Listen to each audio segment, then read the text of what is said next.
Welcome to the JCPS MTSS training on the Formative Assessment Toolkit with a focus on the high yield practice, brief and non-graded assessments.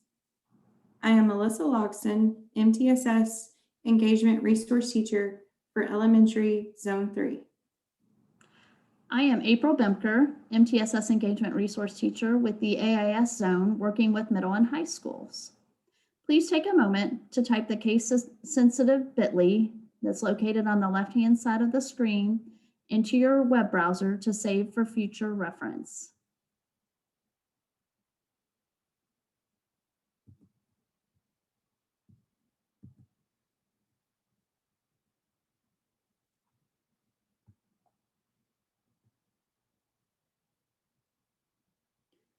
The bit.ly will allow you to access all the links for the activities offered throughout the presentation. Here you will see the 6 components that make up the MTSS department or multi-tiered systems of support. MTSS focuses on overall school improvement by aligning resources and support for both teachers and students. We provide multiple levels of support for learners that address academic, social, emotional, and behavioral needs and produce professional development that is aligned with schools and the district as a whole. Let me start by showing you the components of our department. Multi-tiered systems of support known as MTSS. This concept map shows a visual of the department within MTSS. The MTSS academic department provides teachers with Tier 2 and Tier 3 intervention and academic support. This department is headed by Donna Lawson. The MTSS behavior department, led by Sandra Hensel, supports schools in implementing school-wide behavior systems and frameworks, including PBIS and restorative practices. The MTSS Re-Engagement Department supports students who are transitioning back to their home schools from Minor Daniels Academy and Breckenridge Metropolitan. The goal of our department, the MTSS Engagement Department, is to increase student achievement by equipping teachers with high-yield pedagogical practices to maximize student engagement. Both the MTSS Engagement and Re-Engagement departments are led by Dr. Naomi Brahim. The point of contact for each department is located in the concept map. Here are the 6 MTSS toolkits. By clicking the toolkit image, you will access the MTSS department webpage and each toolkit. Now let's look at the definition for formative assessment before we discuss our high-yield practice. Formative assessment is an ongoing process focused on learning goals where both students and teachers take stock of student work using formal and informal processes. The key to the formative assessment process is that both teachers and students take action to move students closer to their learning goals by adjusting instruction and learning methods. Successful implementation of this high-yield practice is when teachers measure students' knowledge through brief and non-graded assessments and use the diagnostic information to move learning forward. What do we mean by brief and non-graded assessments? They are short, informative snapshots that can take many different forms. Later in this presentation, we will share with you some examples of both group and individual formative assessments that can be used to measure students' knowledge and inform your instruction to help move learning forward.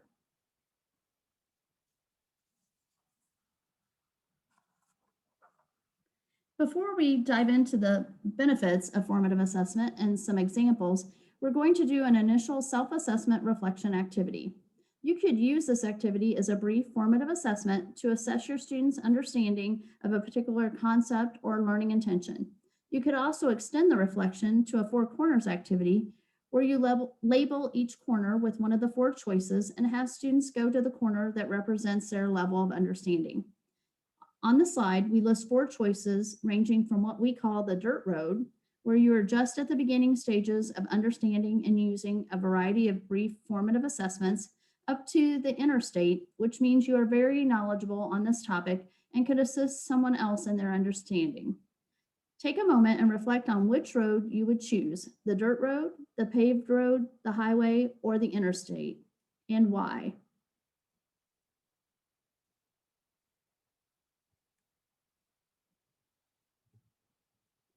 In today's session, we will explore brief and non-graded assessments as tools to utilize when evaluating and adjusting instruction, and you will reflect on implementing one new assessment in an upcoming lesson.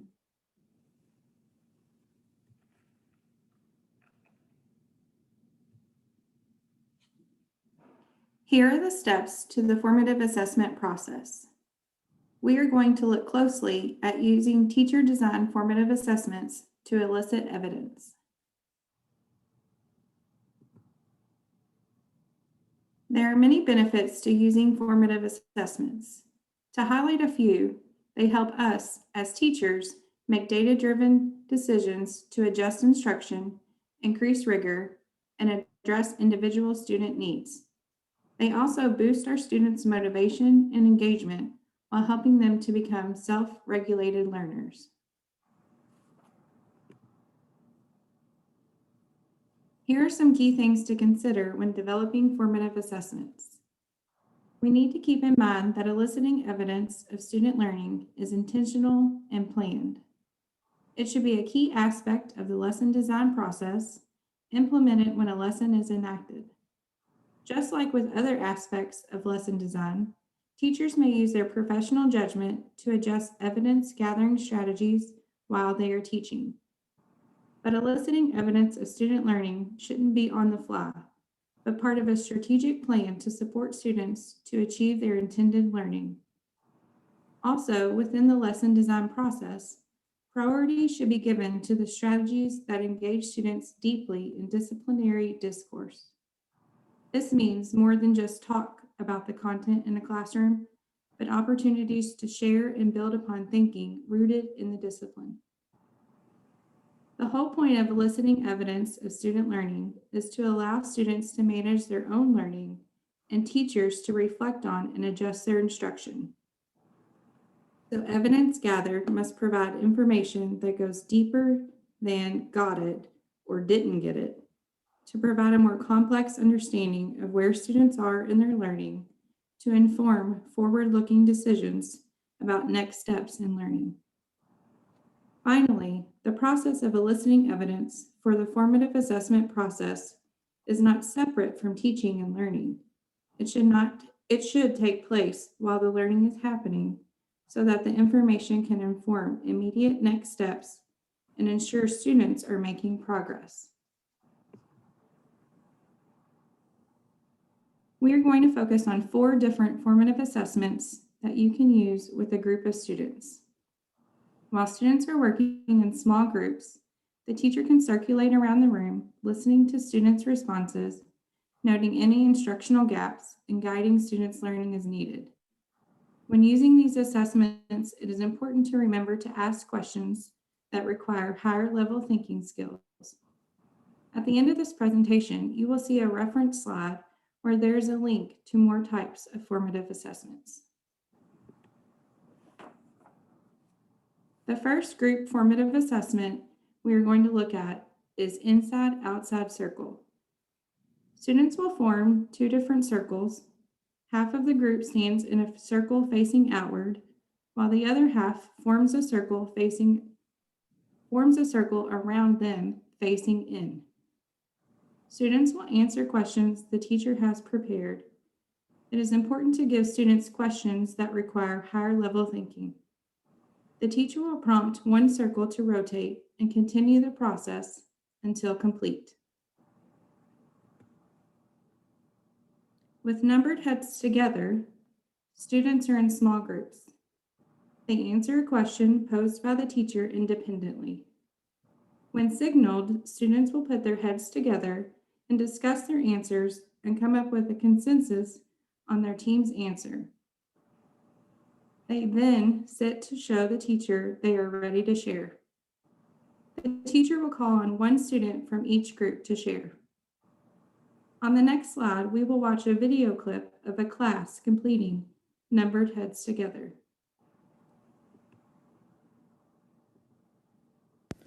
Numbered heads, a cooperative learning method.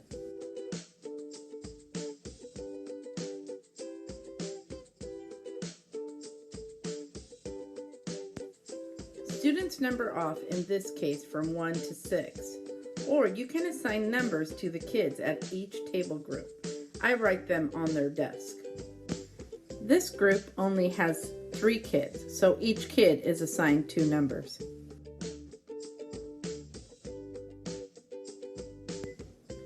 Step 2. The teacher announces the task and the time limit. I usually give them time to work by themselves and write down their own thoughts before they share.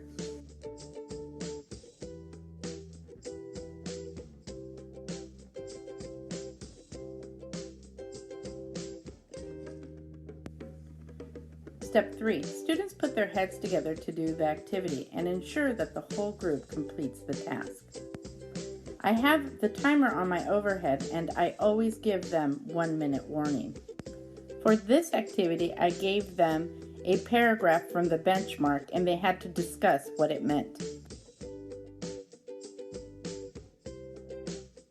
Step 4. The teacher calls a number and that person from each group shares their answer with the whole class. You can either call out a number, roll a dice, or pick from a popsicle stick. If the person speaking doesn't know, then they put heads together again, but only the number called is the person who presents to the class.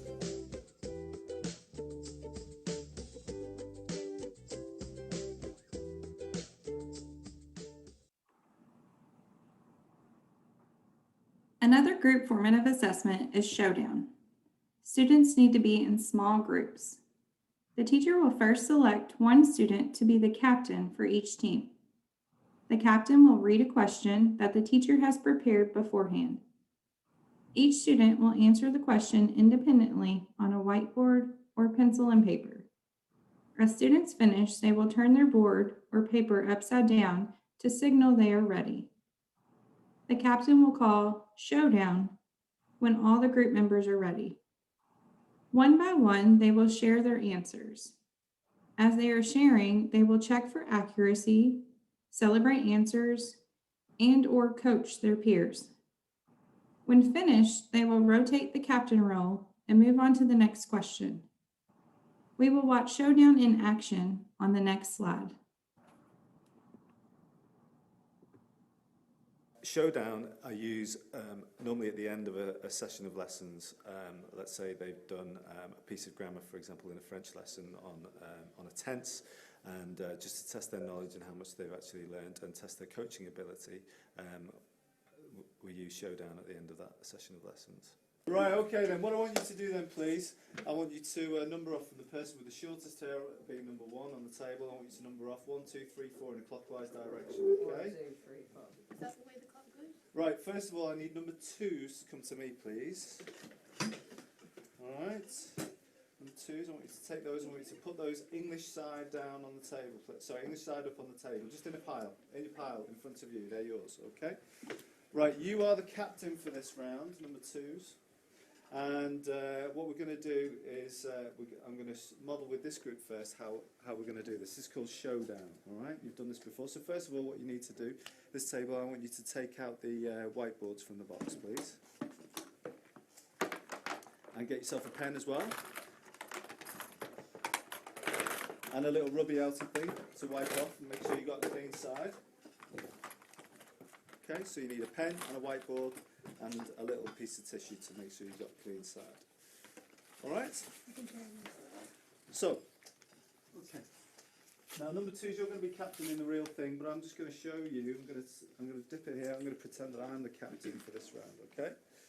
So what I'm going to do is I have the English in front of me and I have the French underneath, alright? But I'm not going to show you that first.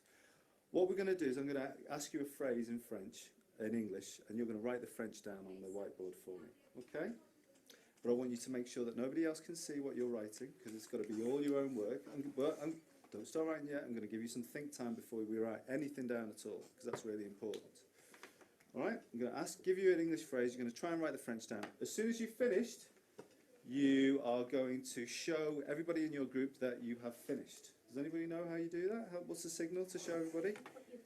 Very good. Hold your board up to your chest and show your captain, which is me this time, that you're ready. Okay? And then I've got to come up with a signal, and we're going to use an easy signal today, for everybody else. So when everybody else is ready, I'm going to use a signal. I'm going to say, right, 1, 2, 3, show me.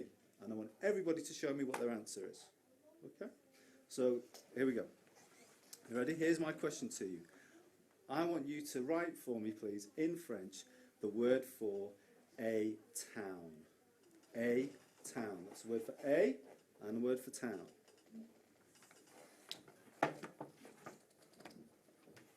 So I'm your captain. All right? Are you ready? I see everybody's ready. 1, 2, 3, show me. Okay. Now, if everybody's got the right answer, which is what I've got here, all right, I am going to say congratulations, and we're going to do a bravo, all right, and we're going to give ourselves a round of applause. But I can see a few people here haven't got the right answer, all right? So what we're going to do is we're going to have a discussion, and we're going to try and coach. I'm going to try and coach you because I've got the answer here. Okay, so, for example, Urnville. Are you sure it's Urnville, or maybe it's feminine? What would it be if it was feminine? What would we need to put on the end of Ern? An E, very good. Okay, that's the same for you too as well. So we're nearly all right. And now we are all right, and I can show you what we've got. We've got Urnville is the right answer. So we give ourselves a bravo. Can we say bravo as well? Bravo.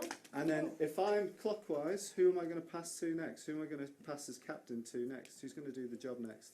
Josh, okay? And then we keep doing that. So the questions come to the captain here, and then we pass around the table. You can get the kids to create their own content, and obviously you have to.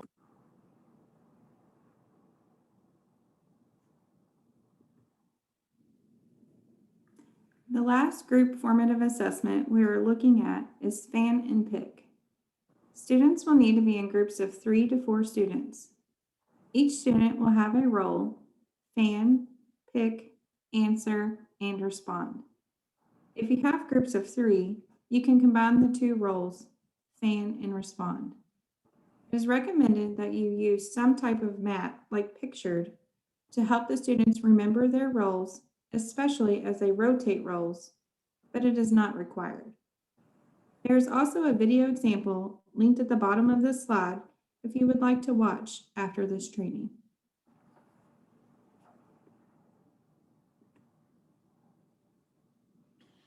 Switching gears, let's now take a look at a handful of specific individual formative assessments. At the end of this presentation, we have a reference slide with links to several other examples. It's worth noting that many individual formative assessments can be modified and completed with partners or small groups. You could also have students complete the assessment individually, but then share with a partner or small group. The first individual formative assessment we have listed is 3-2-1. For example, you might ask students to list 3 important facts that they have learned, 2 things that were interesting to them, and 1 question they still have. There are 5 different 3-2-1 possibilities listed on this slide, but there are many other variations. After completing a 3-2-1 individually, you can ask students to share in a variety of ways, such as turn and talk with a partner, share out as a whole group, post on a graffiti wall, or give their written responses to you, the teacher. Depending on how you have students share, you will want to collect written responses and or circulate to listen to conversations to elicit evidence to help you make instructional decisions. Using entry slips is another way to individually assess student understanding and determine if you need to modify or adjust your instruction. Sometimes called a warm-up, do now, or bell ringer, an entry slip or entry ticket is something the student works on first thing at the beginning of class or beginning of a transition. They can be used to ask a range of questions, including ones that require higher order thinking skills. Depending on where you are in your unit, the entry slip might be used to assess prior knowledge of new material or level of understanding of previous material. Be mindful of time and consider setting a timer for completing the entry slip. It is important to monitor students as they are completing the slips and discuss answers afterward to address any misconceptions or gaps in learning. The steps for using entry slips are included on the slide.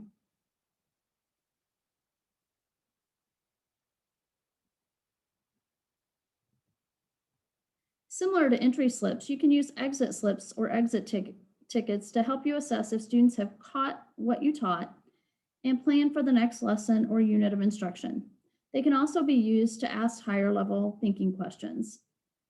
The implementation steps are included on the slide for future reference.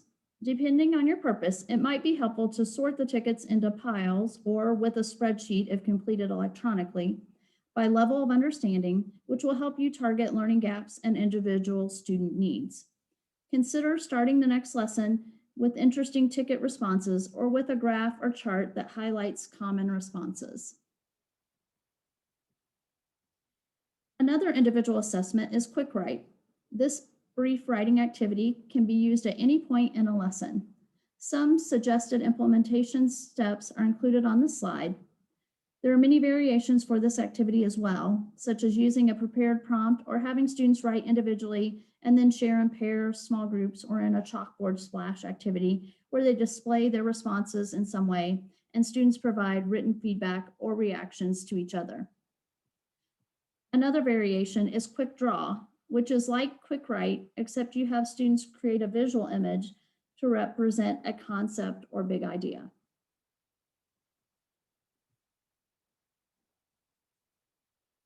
One final example of an individual formative assessment is a concept map, which helps you to see how students understand content. Students create a visual representation to connect ideas, concepts, and terms.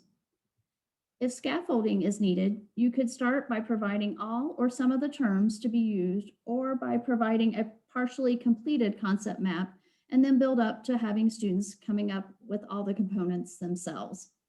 The steps for concept map are included on the slide. In any classroom, the teacher should be aware of certain considerations regarding the environment or learning community that they are helping to create.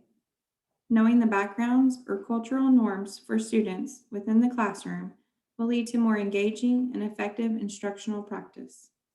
You will want to use multiple approaches and options within your instruction to reach all types of learners and use meaningful and frequent assessments, including brief and non-graded assessments that we have discussed today. In classrooms where ECE students are present, it is helpful to use the principles of universal design for learning when planning instruction to identify barriers that may prevent a student from demonstrating understanding. Be sure to collect formative assessment data frequently and at varied intervals to inform instruction. Question throughout the lesson to understand student processing and provide explicit, and specific feedback. When considering deeper learning, use a variety of assessment modes, including self-assessment, and include focus on critical thinking and problem solving. Now that we have looked at different examples of brief formative assessments, take a minute to reflect. If you were asked to implement one new brief formative assessment strategy in an upcoming lesson, which road would you choose? The dirt road, the paved road, the highway, or the interstate?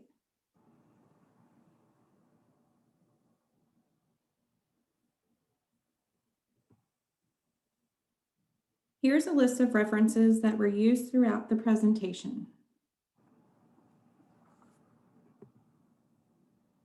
Thank you for joining us to learn more about brief and non-graded assessments. For more information about the MTSS toolkits and other high-yield practices, please visit our website.